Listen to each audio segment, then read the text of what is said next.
Hi, I'm happy to share with you this recording from a recent presentation I gave to a group of high-level executives and entrepreneurs. It's my top 12 things to stop doing to start making more happen or get things done. In my work as a business, life coach, and fire starter, I've identified at least 25 of these things to stop doing, and that list keeps growing. This 12 that I will be giving you now is a good start. After listening, if you feel like reaching out to me, you can find me on Facebook at facebook.com/Michelle Zwicker Firestarter. And Michelle is spelled M-E, like the word me, and Shell, S-H-E-L-L, Zwicker, that's Z as in zebra, W-I-C-K-E-R, Firestarter. Enjoy! I know most of you already know this. Choice is the steering wheel of our lives. And I'll tell you, I had a really profound experience around this. Years ago, I went to a retreat, a week-long retreat up in Idlewild. Do you all know where Idlewild is? Great little town. And we were all working on personal growth and long-term vision planning for our lives. And it was a very unusual couple that was running the group, and one of our exercises was to take on like a character or a persona, something that we wanted to be that we weren't, some way that it would have been great if we could have lived that out in our lives, but we hadn't. So I decided to be a famous movie star. And it was like when I was a little kid, I could imagine myself as a famous movie star. You know, like older, it would have been maybe Sandra Bullock. But I named myself, we had to give ourselves a name, and we had to totally get into character. And the idea was to take our characters down the mountain into Palm Springs and wander around town all night long in our characters, right? So I named myself Eve Winters, and I'm wearing a full-length, like red satin gown, sleeveless. I'm sleeveless, and I borrowed my stepdaughter's like theatrical wig, which is just like mountains of hair on the top of my head that went up to about here, with some like hair kind of dangling down, bright red lipstick. And, I had to define who this character was. Like, she's bombastic and, outspoken and just like a real firecracker. That's who I made up this person to be. We got a little interview before he left, try and get into character. And then we all piled into cars. There was maybe 6 of us per car, and we're driving down the mountain. And I'm sitting shotgun, and I'm turning into the car, and everybody is so animated, and they're so into their characters. They're just completely there. And I'm feeling a very familiar feeling, which is, uh-oh, I'm not going to get there. I'm not going to get there. I'm not going to invest in this moment. I'm not going to get into character. I'm going to just kind of barely make it happen. And I'm looking at them, and the more they seem animated and the more they seem in character, the farther away I can feel myself retreating from my own stance in it. And in times in the past when I felt like that, I could feel myself saying, well, tomorrow's a new day. Like, I'm just not going to get this moment, but I can go to bed tonight, I can wake up in the morning, and I can do better. I can catch it, tomorrow. But it really feels like this moment's lost to me. Well, of course, we're in a personal growth retreat, so we've spent the better part of the week already looking at things like this, right? So I say, you know what? I'm not going to let this moment go. I'm not going to accept that I can't totally engage right now. And I turn away from the interior of the car, I look out the window, and I say to myself, it's right now. Just grab it right now. And I could feel some switch flip inside my mind, and I turned back into the car, and I landed inside Eve Winters. And I blew everybody away. And I walked the streets of Palm Springs. Strangers stopped and asked for my autograph. And I remember this because I just had this little tiny, like a cosmetic purse, and I had no pen in it. The only thing that I had in it was that bright red tube of lipstick. And so they would give me their flyers or receipts or whatever they had, and I would write Eve, like this big, and in red lipstick, which of course I couldn't use on my lips anymore because it was all smashed. You can't really write with it like that. But it was such a great experience for me to feel what it takes to choose in a moment complete wholeheartedness, complete presence, because that's where all the magic is happening, right? So I love the concept of landing right now, wholeheartedness, full presence, because there's no other when. And do you know what the acronym is for no other when? Now, so trust that you're going to get the insight, the message, the idea, the inspiration here this morning. Invest yourself fully, because there's no other when. I was introduced as a life and business coach. I am also a fire starter, I'm a mind bender, and I'm a grounding wire inside my results guaranteed coaching partnerships, life and business, working with people who are motivated to live into their purest potential personally and professionally. And inside my coaching relationships, momentum is absolutely key to being able to make things happen, to create success, to create change, to get results. So today we're going to focus on gaining some momentum, because I know the value of momentum. I know what it's about. It's like inertia. A body at rest, what? Tends to stay at rest, and a body in motion tends to stay in motion. So if I can get you even a little bit of momentum where you're feeling even more excited than you were when you got here, even more on point than you were when you got here, even more directed, then I believe it will keep rolling. As a matter of fact, I was thinking this morning of that movie, The Blob. Do you remember The Blob? The movie The Blob? It's like, I remember there was some sort, it was this crazy movie where it was like this like mass of gelatinous goo that just kept rolling through town and swallowing people up and gaining in size. That was the picture that I had in my mind this morning for momentum. It just gains in force. So just allow that to happen. So number one, stop waiting to be ready. Stop waiting to be ready. So do you have a sense of what that means in your own mind? I would love for you to just take a moment and let it hit your mind and make your own choice about what that means. Stop waiting to be ready. Start jumping the gun.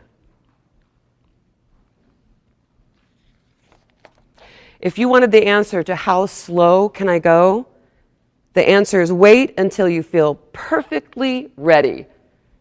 You could drag everything out for, how many of you have children, for example?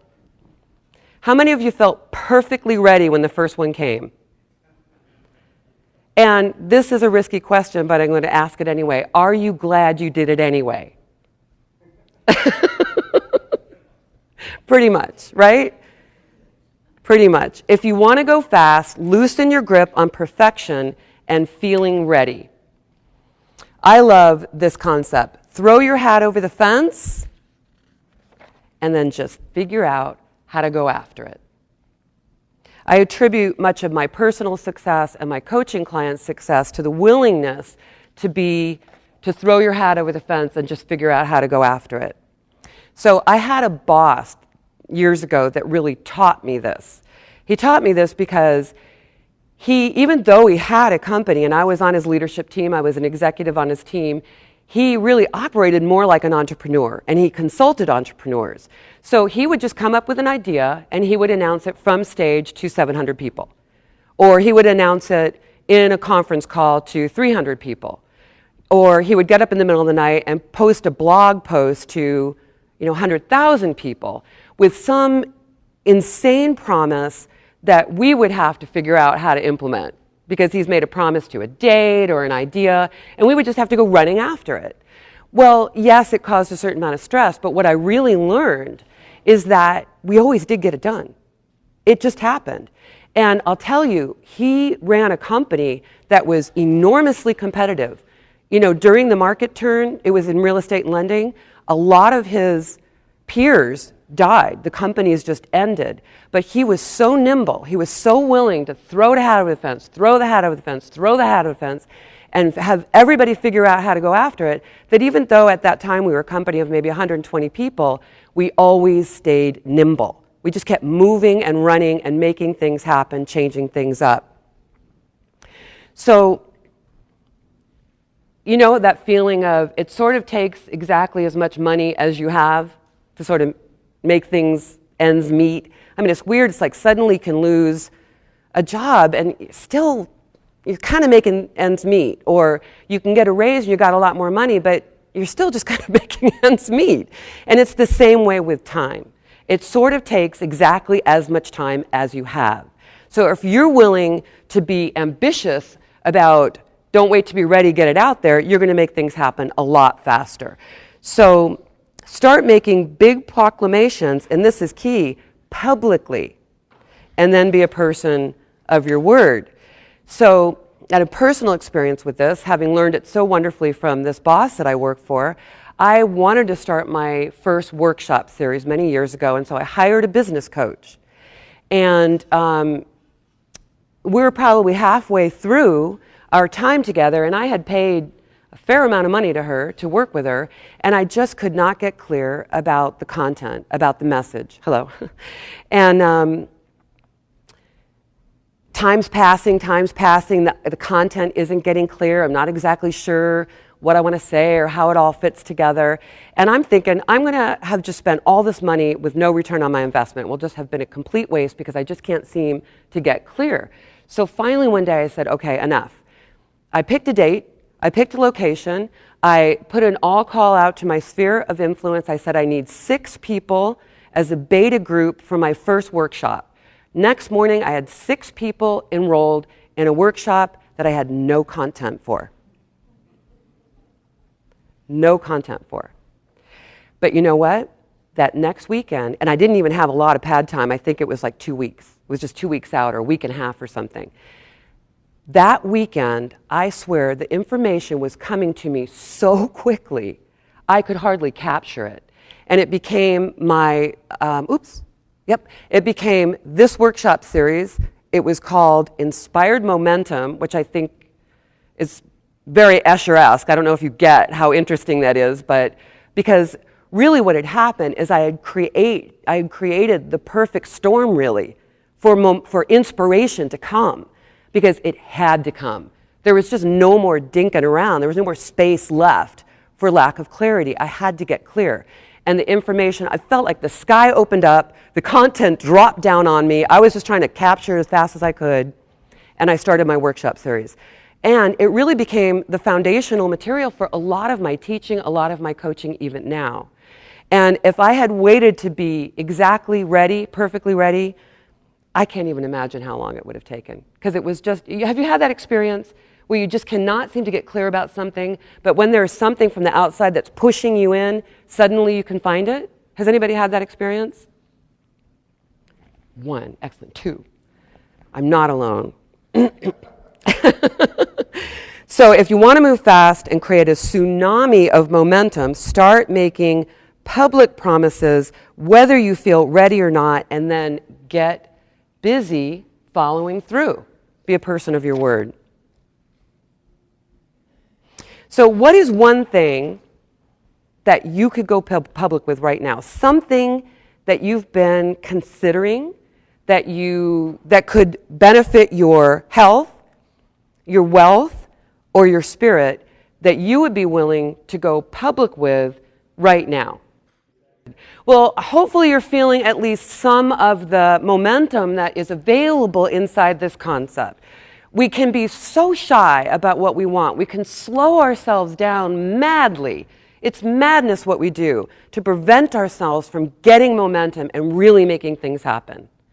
And I'll tell you, you throw your hat over the fence publicly. I'm going to share another little story with you in a little bit. And it's amazing how fast things can just start lining up behind.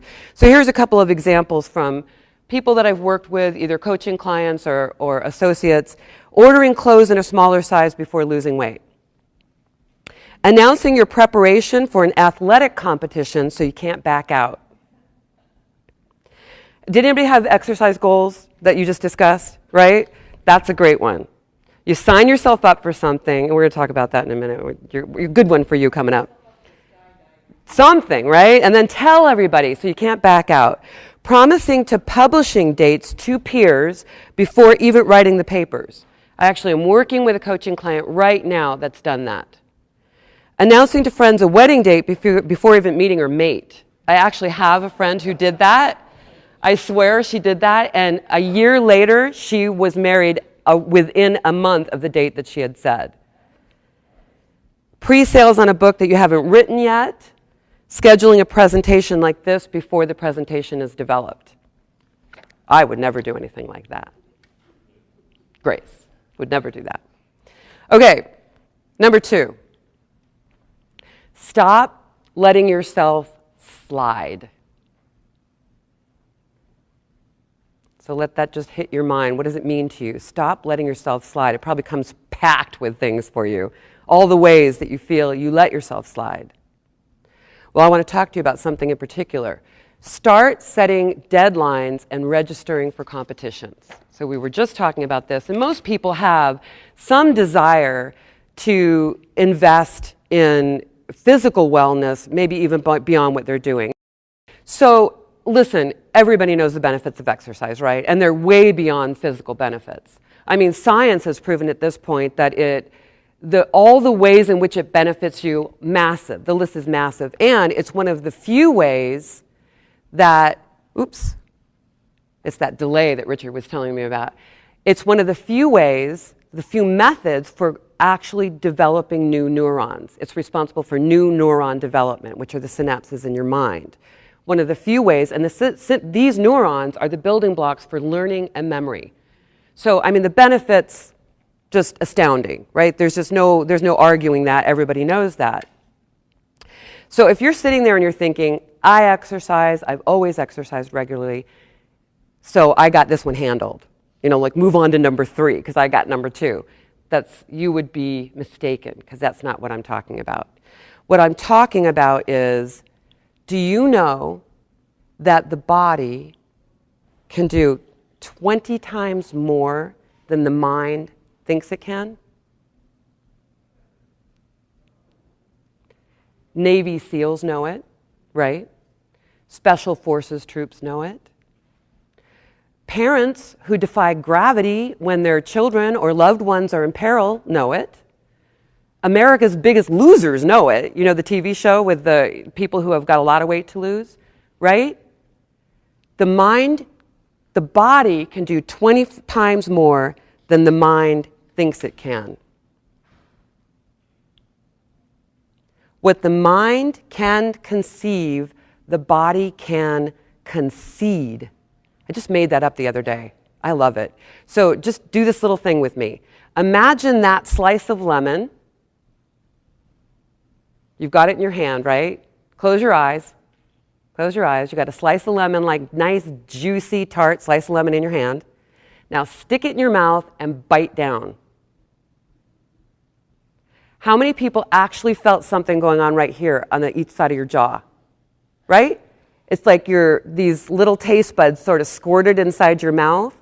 What the mind can conceive, the body can concede. Nothing happened except your mind imagined biting down on a tart lemon and your mouth couldn't even help but react. I'm saying regardless of what you're doing right now regarding your physical health, exercise, you can do more. And when you do, the rewards are off the chart. Massive. So, let's see if this goes any better. This is Joe Stumpf. He is the owner of a company called By Referral Only. It's a company that I worked for many years, coaching company, working with primarily entrepreneurs in real estate and lending.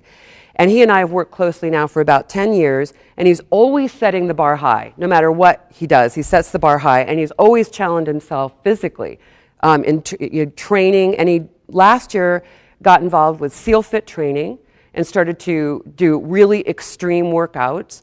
All of it with the final culmination, Kokoro. And Kokoro, has anybody heard of Kokoro? It's like a civilian version of boot camp, Hell Week, right? And he's 54 at the time. He's now the oldest man who has ever passed through Kokoro training. And he prepared for 8 months doing intense SEAL fit-like training for the final culmination, which was like 62 or 72 straight hours of intensely rigorous physical activity, like in the ocean, carrying logs, running, hiking with rucksacks full of rocks. I mean, just like intense, crazy stuff. So what happened is while he was preparing for this, he was noticing all of the insights, all of the benefits, everything that was coming to him in his attempt to prepare for this. And so he challenged his whole inner circle to do the same thing. He said, trust me, if you up your game physically and you try and do more than you've ever thought you could do, the rewards are amazing, because this is what's happening, right? This is where the game is being played, is in your mind. So I was sort of tempted to think, I've done enough. Listen, I've exercised my whole adult life. I exercise more than anybody else in my social circle, so I figure I had it nailed. But I decided, you know what, I'm just going to go ahead and do it anyway. So I registered for my first sprint distance triathlon. Now, for me, this is a big deal. Yes, I exercise regularly, probably a minimum of an hour a day. And actually, at that point, I wasn't doing the P90X routine. I was just like, I'd be out running with my dog or yoga. I mean, I had kind of a mix. But to do a sprint was a really big deal for me because, one, I get terrible performance anxiety in situations like that. Two, I didn't even know how to freestyle swim. Like, I just could never seem to coordinate the breathing and the lap swing. And even though I rode my bike, it was a heavy mountain bike. I live on the top of a tall hill. I would maybe put my bike in the back of my car, I'd drive it down to flat ground, and I'd kind of putter around, but I never rode it for like time or distance. So this was a big deal for me. I'm definitely setting the bar high for me. And I had 4 months to train. So I made the announcement in January, and the race was in May, right after my birthday in April. And I was scared, because I had no way of measuring my ability, compared to anybody else. And I really just had visions, like these nightmare visions of being the last person over the finish line. Like literally, the porta potties are all, put back, they're in the trucks, they've all been driven away, the crowds are gone, and there's like maybe a few staff people, like, where is that one middle-aged woman who isn't back yet? So I was really nervous, and I'm really glad that I had gone public with my intention to do this sprint triathlon, because I was really tempted to back out, particularly when I started to try and push myself. And I had of course I had my good days and I had my bad days. I had days where I felt like I just can't do this, and other days when I'm like, oh my God, I'm like that Sylvester Stallone, Rocky, at the top of the stairs, I'm like, da da da. So I had my good days and bad days, but I'm really glad that I had announced to everybody on Facebook, that's like 600 people, I'm signed up for a sprint triathlon. It's May, blah, blah, blah. I'm going to be preparing between now and then. I'm going to post videos of my training effort. So I'd made the announcement, no backing out. And here's the main point. I really did discover that my body is capable of so much more than I thought I could do. Now, for me, I went from, I'd been running before, but I would run with my dog. So I'd run maybe 3 miles, and your dog's got to stop and sniff everything. So it's not really like 3 straight uninterrupted miles. And I probably, even if it was interrupted miles, it would probably be maybe a 12-minute mile pace. Through my training, 4.5 miles, 9, 10-minute mile pace. Wanted to throw up sometimes, but I really pushed it that far. I didn't even know I could run a 9-minute mile. And the bike, I wouldn't put it in my car anymore and drive it to the bottom of the hill, right? I'd do a 20-mile bike run. I would time it, and then I'd pedal my heavy bike. It's called an iron horse. It's really heavy, up the top of that hill. I didn't even know I could ride that bike up the top of that hill. It's a really steep hill, and it's a really heavy bike. And then, of course, swimming, I got my I figured out how to do freestyle swimming, and I was able to do, initially I couldn't do it at all, and then I could do a mile nonstop in the community pool. So for me, it was a big, for somebody else that would be nothing.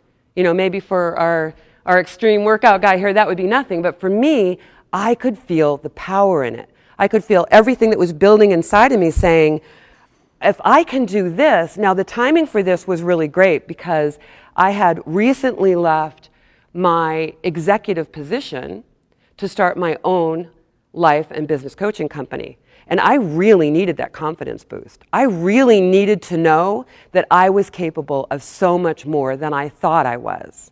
So the timing was perfect. And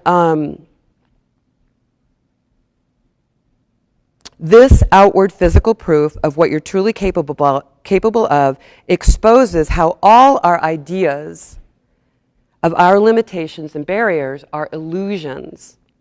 Through this experience, you have a visceral understanding of how everything in this earthly experience is being played out in our minds. It's like that movie, The Matrix. I think it's such a great movie when we really think about how much of our experience, particularly when it comes to our ideas of limitation, is an illusion.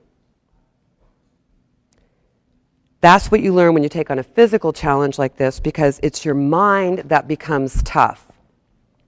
And once you learn this kind of mental toughness, you can start to change your performance and your outcome in all areas of your life. Because it's like you get on to how the game is played. So what would you consider doing right now? What would you consider throwing your hat over the fence regarding, knowing that if you take on the physical challenge of it, your whole life, like that blob that we were talking about earlier, gains force and momentum and piles up behind you and makes you feel like more capable, more resourceful, more creative, more unlimited. So just take a few minutes at your table, and is there anything that comes to mind for you that you would like to take on as a physical challenge? And the qualities really need to be a deadline. Ideally, it has a deadline, so you have to be ready by a certain time, and it's raising the bar for you.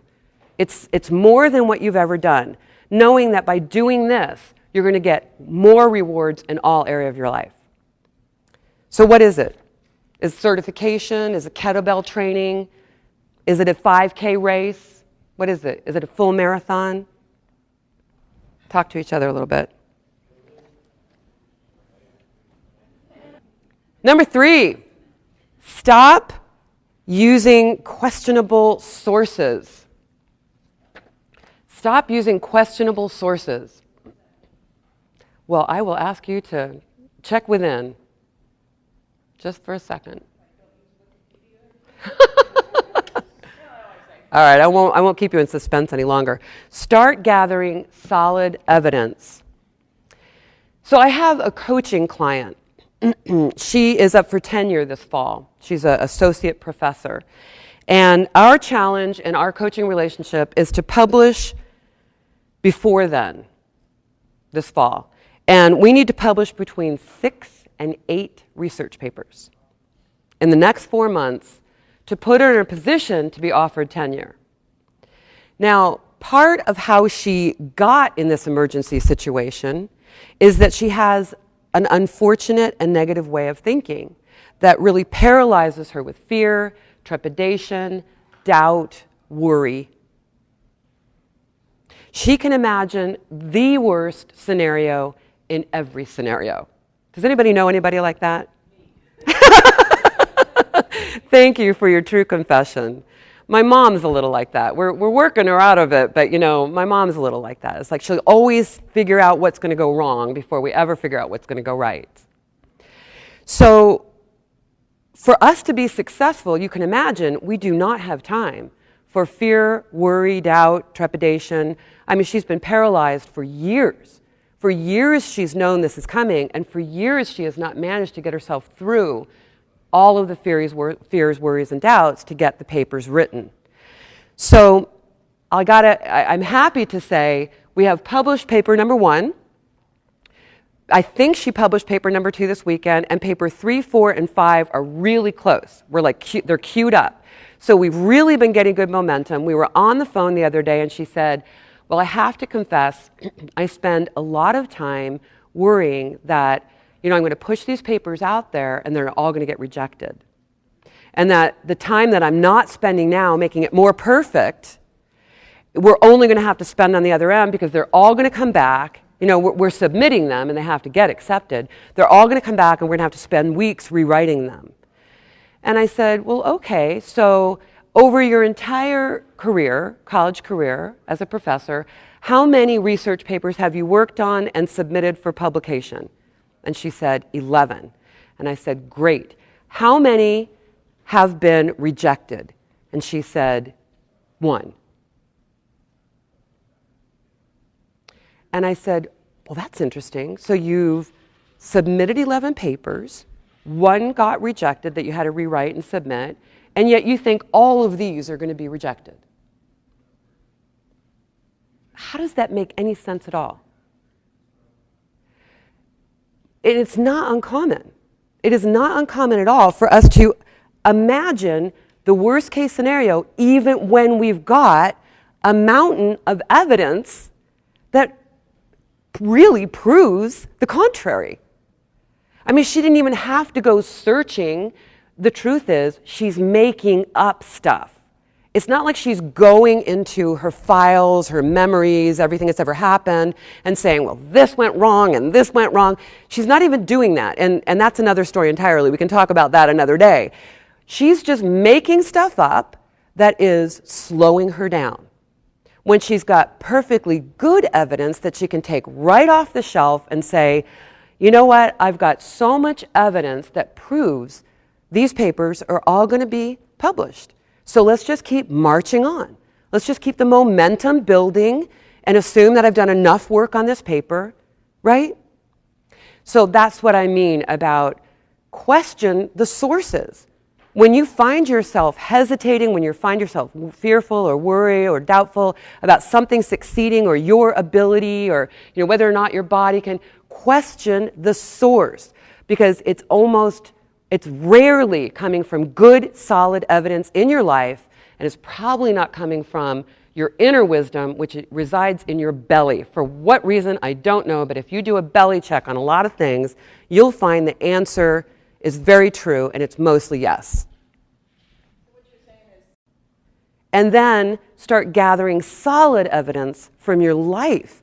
There's plenty of solid evidence, not only from your life, from your history, but there's probably solid evidence right here, right now, in your everyday life that's showing you who you are, what you're capable of, what your natural strengths are, what the universe is putting in your path to be of assistance.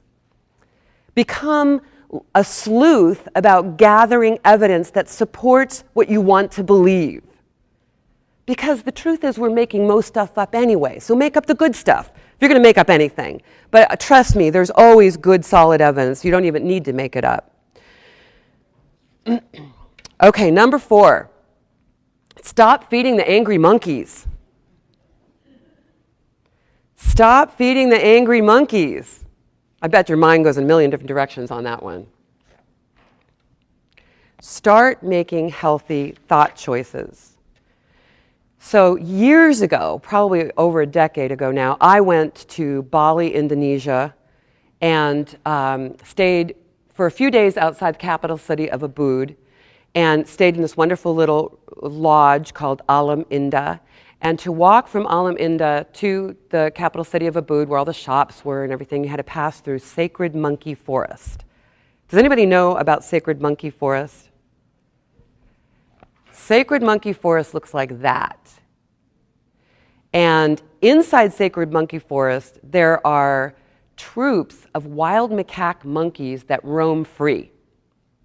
And the Indonesian people actually have a high regard for monkeys because they believe that they protect ancient temple sites and religious sites from evil spirits. So these troops of wild macaque monkeys have been roaming in this particular area and all over Indonesia for a very, very long time. Hello and welcome. I had done some research about Indonesia before I got there, and I was, as much as I really wanted to see all the ancient temple sites, and they were throughout all of Indonesia, I was there for the monkeys because I love monkeys. Like, I'm crazy monkey girl. I just love crazy, crazy, crazy monkey girl. And, in the United States, you don't really get to have, wild monkeys that you can interact with, right? I mean, everything's behind an enclosure. So I couldn't wait to get to Sacred Monkey Forest. And the first day we get there, there are dozens of these wild macaque monkeys, and there are mama monkeys holding these cute little tiny baby monkeys, like this. And there are little adolescent monkeys that look like that are chasing each other and frolicking all along the rock walls that rim the forest. And then there are big, full-grown, healthy-looking monkeys that stand about as tall as I do. Now, without these stilts of shoes, I'm like 5'3". With their hands over their head, they're even taller than me. And monkeys are really strong. So I did what every tourist does, and I bought bananas, right? The local ladies are selling bananas. They're encouraging you to buy the bananas, and I want to have an interaction with monkeys. I want to get in there. Now, what I really want to do is I want to interact with those guys, right? They're fun, they're lighthearted, they're playful, they're cute. But I start, popping open some of these bananas, and I buy a big, armload full because I really want to have a lot of interaction time. And all of the big monkeys come my way. And they're mobbing me. And they've got their arms up over their head, and they're barking, and they look like this. They have incisor teeth that look like vampires, right? And they roll their lips back, their upper and their lower lips, and they expose these teeth, and they bark, and they hiss, and they're scaring the pants off of me. I'm like, holy moly, and I'm just I'm all la la la la la. We have this monkey encounter. One comes around from the back, jumps on me, and bites the back of my neck. Did not pierce the skin, but scared me, right? I'm like, this is not at all what I imagined. This isn't how I thought it was going to go. Well, the cute little adolescent monkeys that I really wanted to have my encounter with, they were nowhere near this mayhem. They would have been stampeded if they got involved in that scene. So it became pretty clear to me that if I'm going back to Monkey Forest to get the experience that I wanted to have, don't bring the bananas. Don't buy the bananas. Because the bananas were just inciting a riot, obviously. So the next time I go to Monkey Forest, I apply my lesson. I did not buy the bananas. And I go to the rock wall where all the little adolescent monkeys are, running back and forth. And I sit down, and they go running across me, to play with each other. And then eventually one stops in my lap, and then another one stops in my lap, and then another one sits on my shoulder and starts digging through my hair, looking for bugs. And I'm like, heaven. Or this is what I came for, this moment.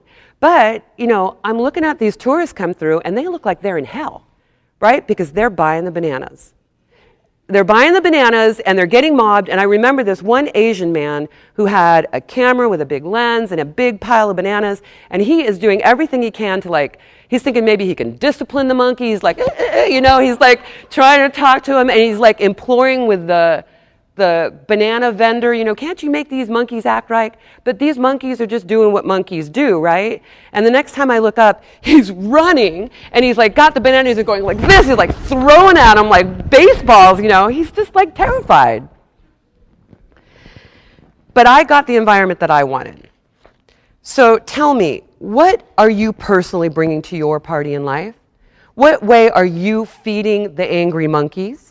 And if you think of your words and your thoughts as being bananas that incite angry monkeys, in my experience with the monkeys, I made a very conscious choice about what food to bring.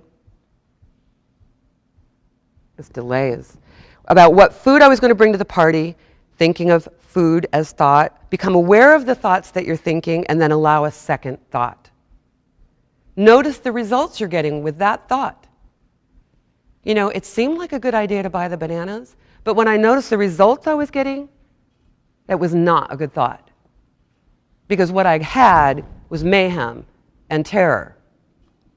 Are these thoughts likely to incite more angry, frustrated, stressed out feelings, or are these thoughts more likely to draw in happy, lighthearted, playful feelings?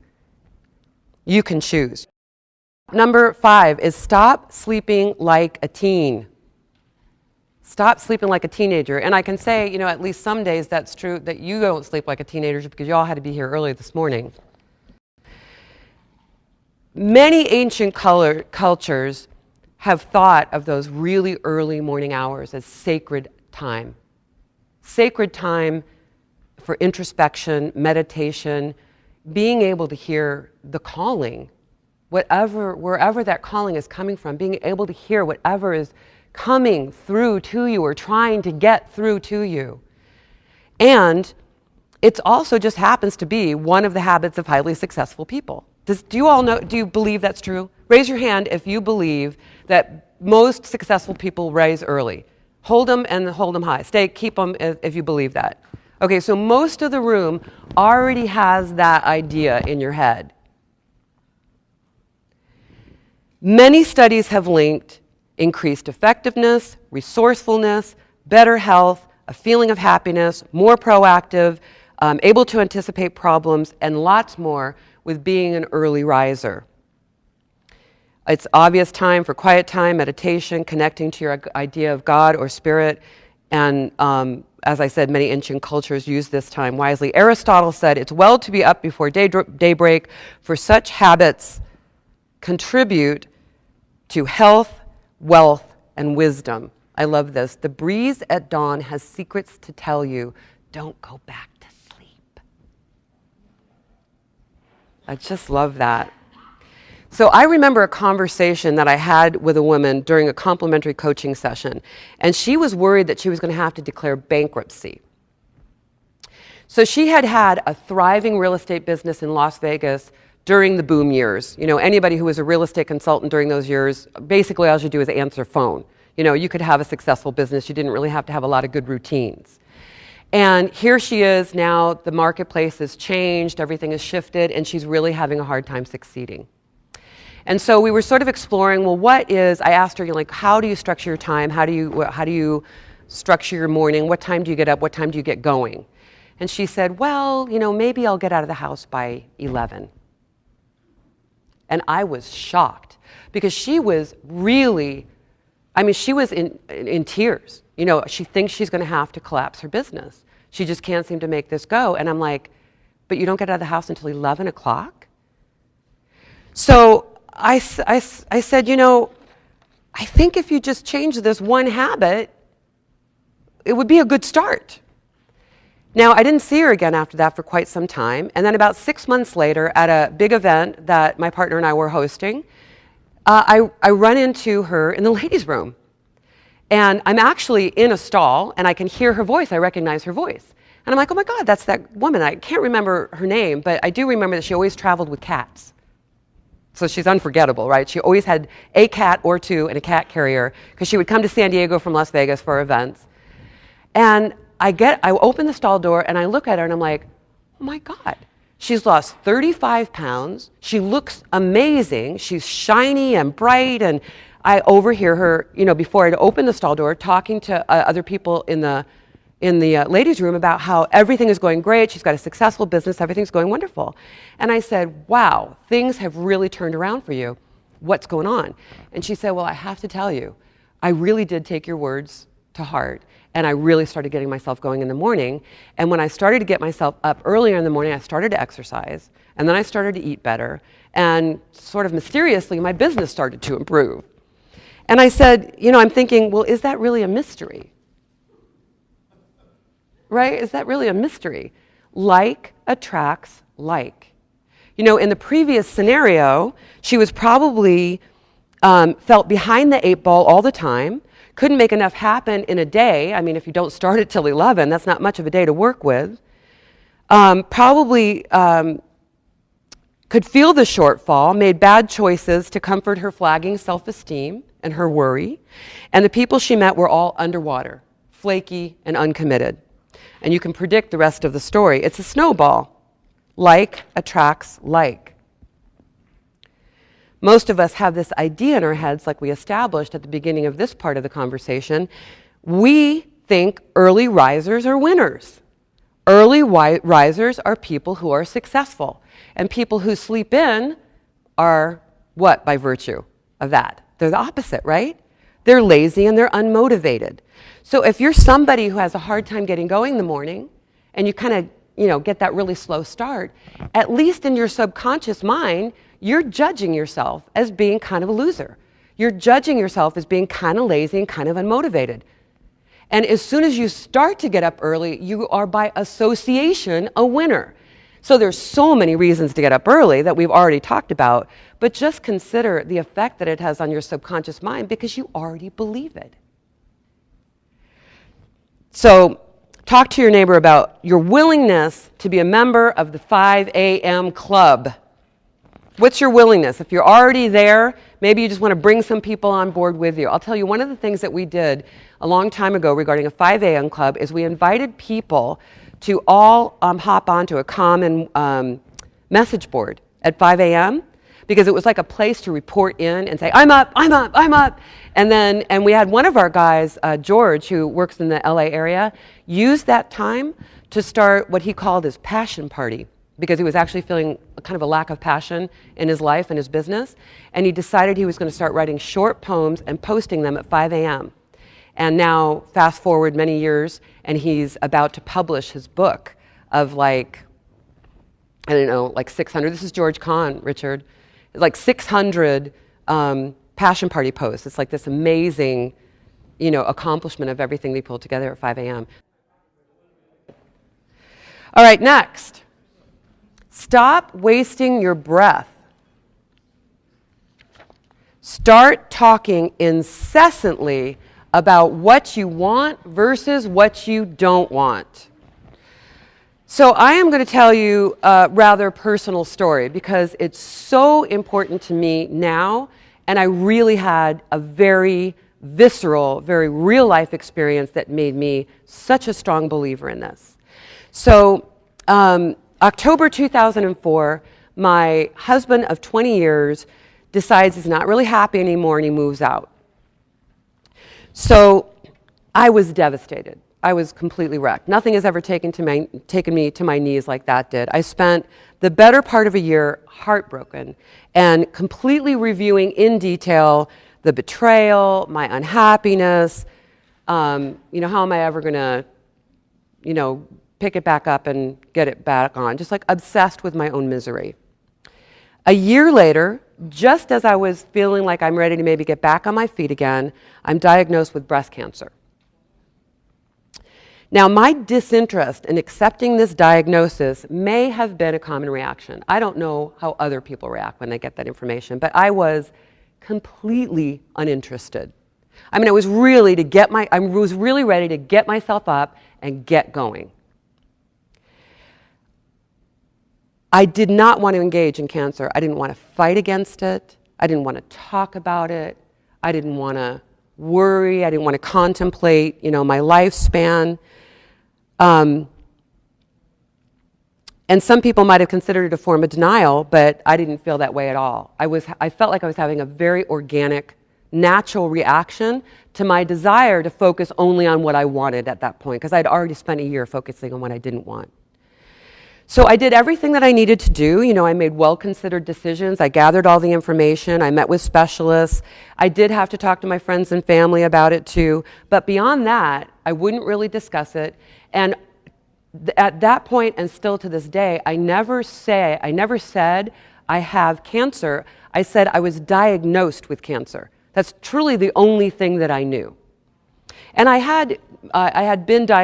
saw 2 different specialists. So I was diagnosed by 2 people with cancer.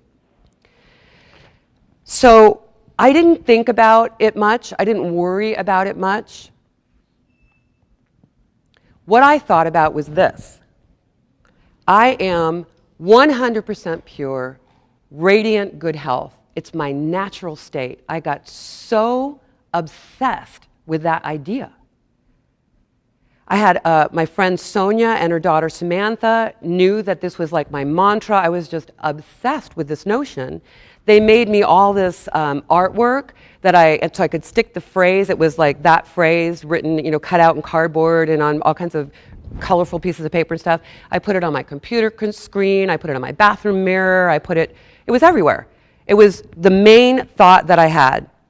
At one point, I felt so disassociated from cancer, I was tempted to not do the surgery that was recommended. But I knew that, well, first of all, I just wasn't courageous enough to pass on the surgery. I mean, it's pretty hard proof to go against. Plus, I knew that my family just wouldn't have been able to tolerate it. But I seriously considered it. I remember having a conversation with a friend of mine saying, I just don't think this is what I need to do. I just don't feel associated with cancer. So, but I went ahead and had the surgery. I remember from the gurney being pulled into the operating room, and I handed the surgeon an envelope with a card inside, and the card said, "Thank you in advance for taking such loving care of me and being stewards of my 100% pure, radiant good health." Now here's where the story gets really interesting. So several weeks later, I've recovered fairly well, and I'm on my way to have lunch with my now former husband at the Prado in Balboa Park. And right before having left, I had taken in the mail, and there was the lab report. And the lab report, said no signs of tumor cells in the tissue. And I'm like, what? So I'm confused. I call the surgeon, and I just get to leave a message, and I say, please have him call me back. So I've driven to Balboa Park. I'm in my car. The phone rings, and he's called me back. And I'm like, so I'm looking at the lab report, and if I understand it correctly, it's saying that there was signs of precancer cells, which are elusive. They're there and they're gone. You may all have precancer cells. We all have precancer cells right now. But there was no sign of tumor cells, cancer. And I'm like, can you please explain that to me? And he's like, blah, blah, blah, blah, and he's like all nervous. And I think he's thinking that I'm feeling litigious or something, like I want to sue. And I'm like, listen, I am completely comfortable with every decision I've made, every choice I've made. I'm perfectly fine. I'm just very interested in knowing what you think. Because see, for me, I knew. I already had it explained. But I was wondering what he was going to say, right? As far as I'm concerned, I think the cancer was there. This is my personal story, okay? I think the cancer was there, and I didn't engage, and I think the cancer went away. Now, I know that sounds crazy to a lot of people, but it completely works for me. And he says, we must have accidentally removed it all with the needle biopsy. And I'm thinking, okay, you know what? I know a lot of people think that my thinking is a little new agey and a little out there, but your explanation is way less plausible than mine. I mean, the needle is like, I can't even make the size of the needle. I can't even. And it's like they have to do all this, to try and get the location right to even get a sample. It didn't make any sense to me at all. So, your story doesn't have to be so dramatic, but talk incessantly about what you want, not what you don't want. And that applies at every level.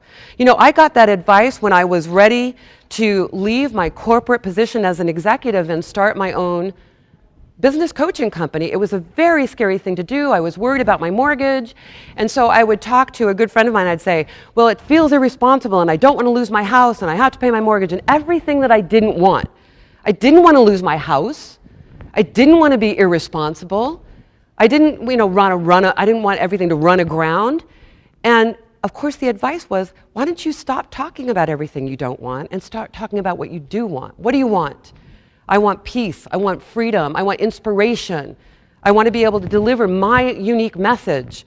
And the more I talked about it, the more certain I was of what I needed to do, and all of the resources were there for me when I needed it. So start talking incessantly about what you do want versus what you don't want. Stop stalling. Stop stalling. Start taking penguin steps every day. Who saw the March of the Penguins? That movie, The March of the Penguins.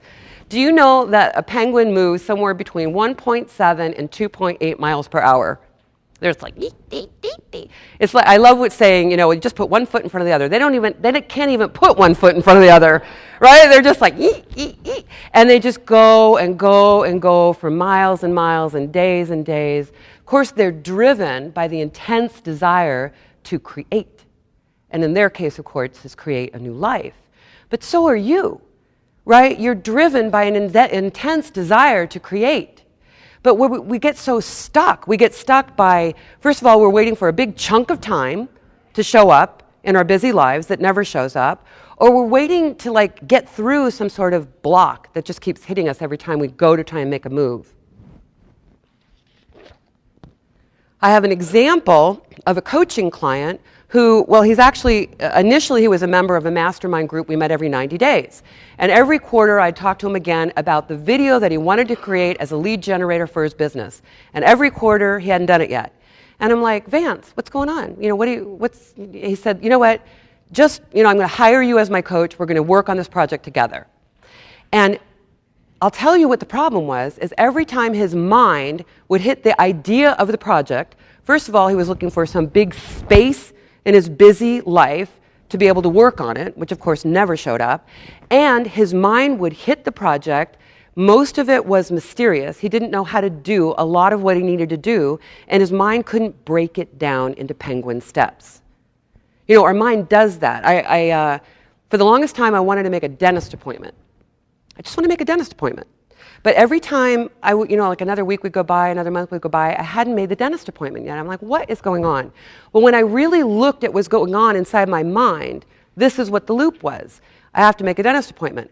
Oh, right, my health insurance changed. I don't know if that old dentist, who I can't even remember his name, is covered by that insurance. So I need to find the provider guide to find out if he's included in that insurance or if I need to get a new provider.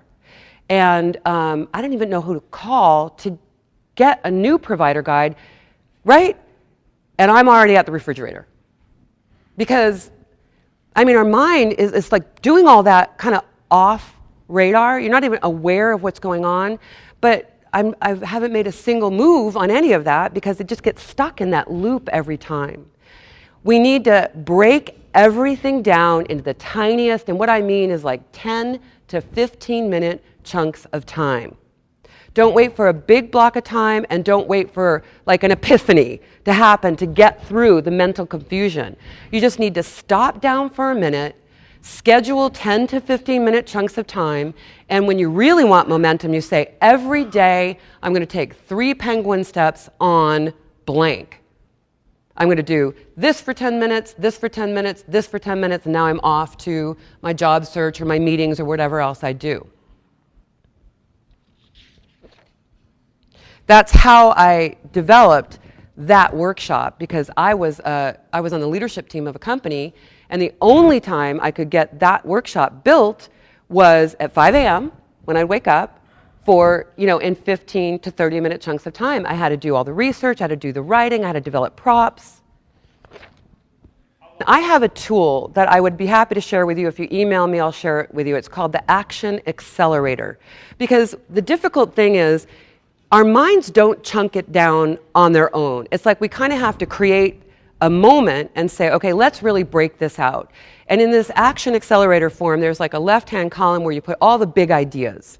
Like, go to the dentist would be one of them. Or, develop a workshop series. Or, like some of the things that some of you are already like, or even put together a training schedule for my 10K. Whatever it is, right? Those are still big projects. And in this Action Accelerator, there's just it's really just blank spaces that say, okay, now take this one thing, chunk it down into a list of 5. And take that 5, and now chunk each one of those down into a list of 3. And then take each one of those and chunk that down into a list of 10 to 15 minute activities.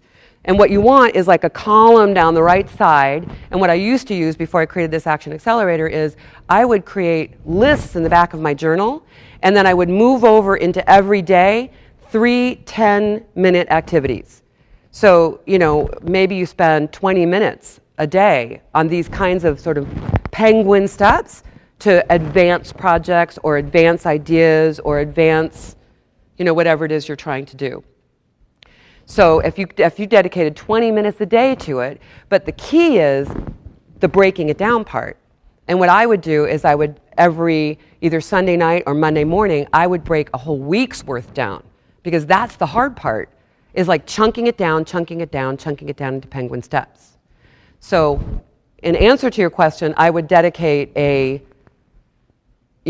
a section of time to plan it out, and then maybe 20 minutes a day to implement it. Stop being productive. What? Stop being productive. Start raising your frequency with fun and frolicking. I actually had a woman in one of my workshops who had been unemployed for a while, and she was really suffering from a light depression and really just like depletion, emotional, mental, spiritual depletion. You know, she had been at it. Now she'd wake up in the morning, she'd bang her head against the computer, you know, she'd put out some applications, you know, submit them into that big black hole in the atmosphere. You know, nothing really feeding her, feeling that rejection all the time, worry. She was depleted. And I suggested to her, you know what? What do you love to do? She said, I love to go bike riding. I said, you need to do more of that. And we all know this at some level, but it just feels so hard to not like be productive when we feel like we have this mission, like you guys right now. I gotta create a job. And you deplete your resources, and what happens is you become kind of a negative space. You know, it's, I don't want to get too far into science because we've only got 10 minutes, but this is a vibratory universe. Do you get that? Right? This is a universe of vibration. Everything at the smallest particle is in motion. Everything is a vibration. We perceive energetically. You know, we don't completely understand it in the mainstream, but it's pretty well understood at this point. Science is making a lot of links. So when you're depleted, it's like an echo chamber. Wherever you're coming from energetically, whatever resources you have energetically, it's like an echo chamber. You shout it into the canyon or the universe, and it comes back to you and sounds pretty much the same. There is a group of people, talk about New Age, it's called the Teachings of Abraham. Does anybody know about the Teachings of Abraham with Esther and Jerry Hicks? Jerry is now passed, but Esther is still, of course. One of their primary premises is do whatever you need to do to make yourself feel better. And then after that, do whatever you need to do to make yourself feel better. And then after that, do whatever you need to do to make yourself feel better. So your frequency is high. And we all know what that looks like. Even if we can't quite explain it, we know what a high frequency looks like, and we know what a high frequency feels like. So sometimes the best thing to do is stop being productive for a minute and go do something that raises your frequency so that what you're shouting into the universe is good and rich and optimistic and bright and resourceful and creative because the universe recognizes it. Stop destructive comparisons.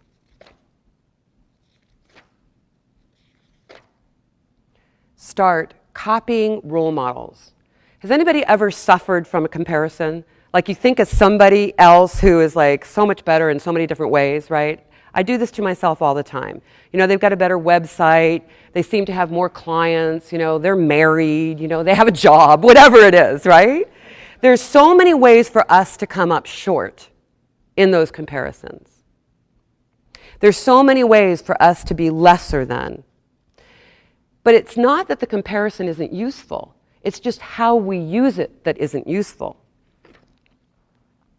When I did that triathlon, you know, my friend Joe, who is, you know, warrior man, SEAL fit, you know, Kokoro camp guy, well, when I was being challenged by, you know, a 4.5 mile run or swimming laps in the community pool, I had moments where I would compare myself to him and I'd think, I can't even believe that this is challenging me. I mean, look at what he's doing.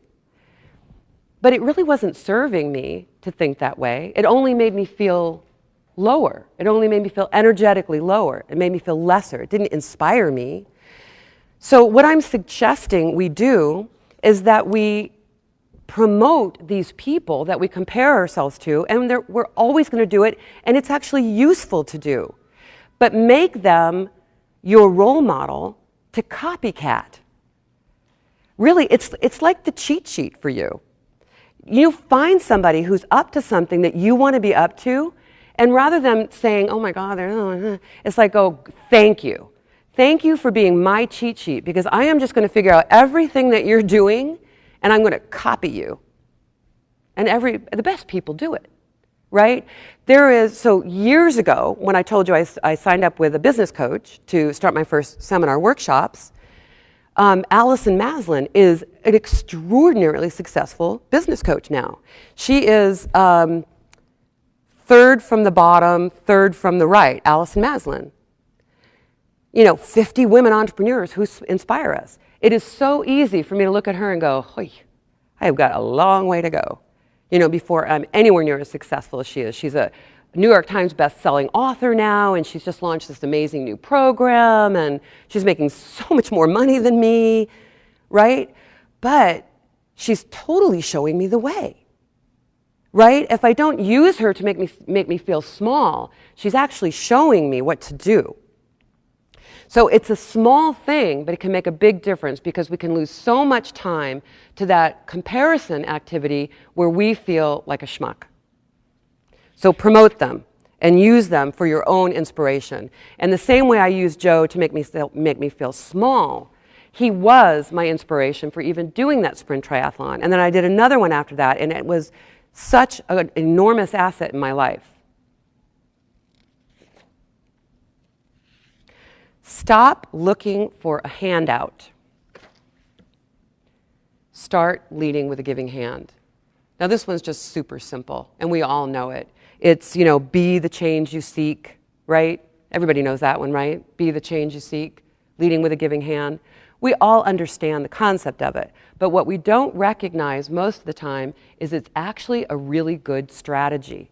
It's a strategy for getting yourself out of a rabbit hole. If you start to feel lost, if you start to feel, unsuccessful, you start to, flag energetically, one of the first things you should think about doing is, who can I help and where are they? Because it is guaranteed to make you feel better, and it's guaranteed to make you do better. So we all understand it, but we rarely use it as a strategy.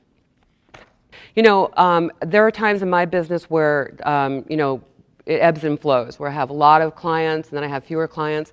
And when I have fewer clients, rather than worrying about getting more clients, I will go find people that I can help. I will find situations, circumstances under which I can, comp a few sessions or something, and I swear activity just follows. It isn't just that I feel better, but it really feels like resources start to come my way.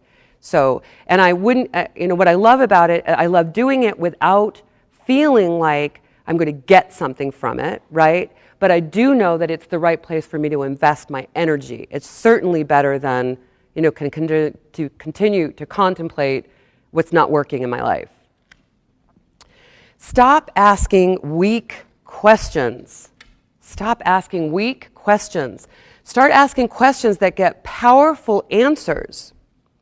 So a weak question might be, why can't I get the results I want? Do you really want the answer to that question? Do you want to know why you can't have it? Do you want to know why you can't have it? Do you want to know why you can't have love? Probably not. But we ask those kind of questions all the time, quietly in our head or out loud. Why do I feel so bad? What am I doing wrong? Why doesn't anybody love me? Better questions. What can I do to make myself feel better? What do I need to do to get the results I want? Where am I already getting good results, and what can I do? Where can I do more of that? If you think of your mind as like being a search engine, and you type something into the search engine like Google, it's just going to go out and find the answer to that question. So set it off on a really good, powerful mission. Ask a really high quality question, and you'll get a really high quality answer. And I'll tell you, for example, the woman that I was telling you about earlier who needs to secure tenure this year, who I said had, when I met her, she has a sort of unfortunate negative way of thinking. Part of how we've been able to create so much momentum for her and why we've got her papers really rolling now is because I keep asking her high quality questions. And I feed them into her mind and her mind starts to find the answer. And it's turning her out of her habit to always think negatively. It's a really powerful tool for yourself and the people around you, because that's how you keep angry monkeys out of your world too. Because you'll have people in your life asking weak questions, and you can help them ask better questions, and then you have a better environment. Fun, frolicking, lighthearted baby monkeys sitting in your lap.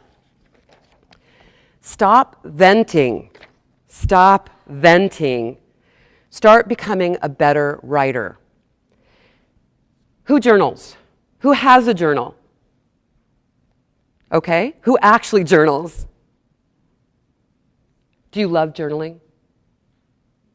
I love journaling. I have stacks of journals that go back to when I was like 11 or something. I've been a journaler my whole life. Most people think of a journal as you open the pages and you just vomit everything that's going wrong, right? And it's a really good place to do that. It's a better place to do it than anywhere else in your life. And the truth is we really do need to vent some. But at a certain point you need to stop, and you need to be your own best advocate. So the venting is the little voice inside of you that's worried, fearful, anxious, threatened, can't see a good outcome. Go ahead and vent. Open your pages, get a nice journal, get something attractive that you really look forward to, pulling off the shelf and sitting with. Imagine a sacred time in your life that you sit with your journal. Is it that 5 a.m. time? That's a great time for sitting with your journal, where you can really, call in the voices, call in the resources, vent whatever you need to vent. But I have a concept called curling the ends. And curling the ends means like follow the thread, follow the strand of thought. And if it's down, follow it. Fine, just follow it. But when you're done venting, following the strand, curl the ends. That means come in on your own behalf, bring in the biggest voice you have, bring in the best advocate you have, bring in the best friend, the person that you are when you're the best advocate for the people you love, and start speaking on your behalf. Don't leave yourself in that state.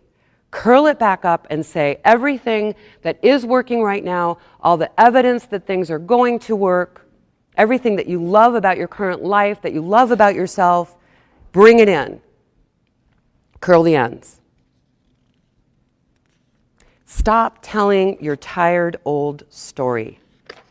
I showed this presentation to my mom, and my mom was like, oh. She was shamed for a minute, because she loves to tell her tired old story. I love my mom. But, she's got like her mother was it's like, I can't believe how many times we've had to talk about the influence of her mother on my mother. It's like, yeah, I get it. And are you tired of your story? Everybody else is too. And it's not doing you any favors. It doesn't even take you in the right direction most of the time. We just keep repeating the same place that takes us nowhere, just right into a brick wall where it's like, I don't know, how did I end up with such bad fortune?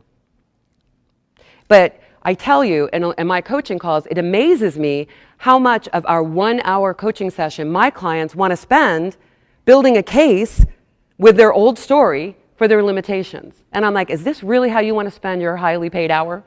You're paying me really good money. Do you want to tell this tired old story in this hour? Or do you want to just get right to it and start telling a new story?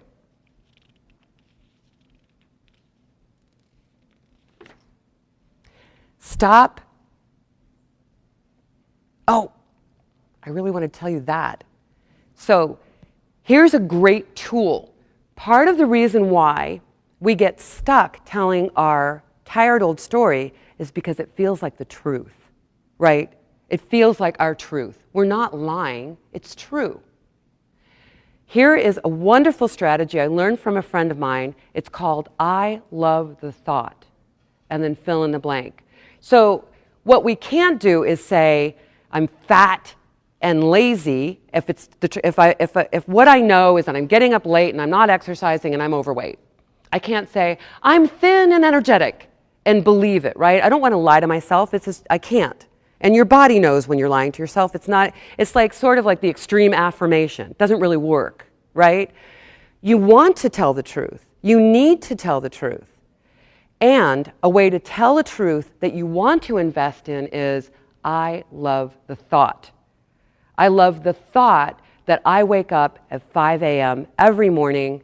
I spend time sacred time with my journal, and, you know, have a focused workout session every day. I love that thought. And that might be the beginning of new action, because now you're telling a different story.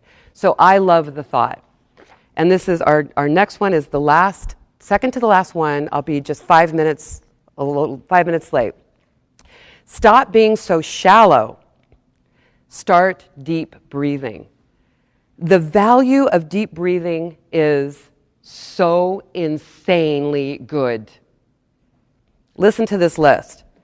Deep breathing releases toxins, releases tension, releases the mind, relaxes the mind and body, brings clarity, relieves emotional problems and pain.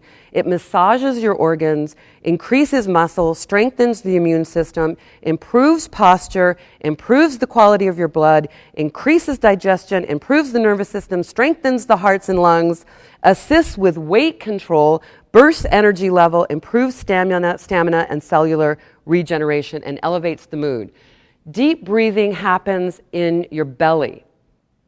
It's a full inhalation of air that goes all the way to the top of your lungs and down into your belly, and your stomach actually comes out. And when you exhale, your stomach goes in. If we had more time, I would love to just sit with you and take like 3 deep breaths, because they're so powerfully healthy. And when we get worried and we get anxious, we automatically start to breathe shallow. We just breathe really high right here.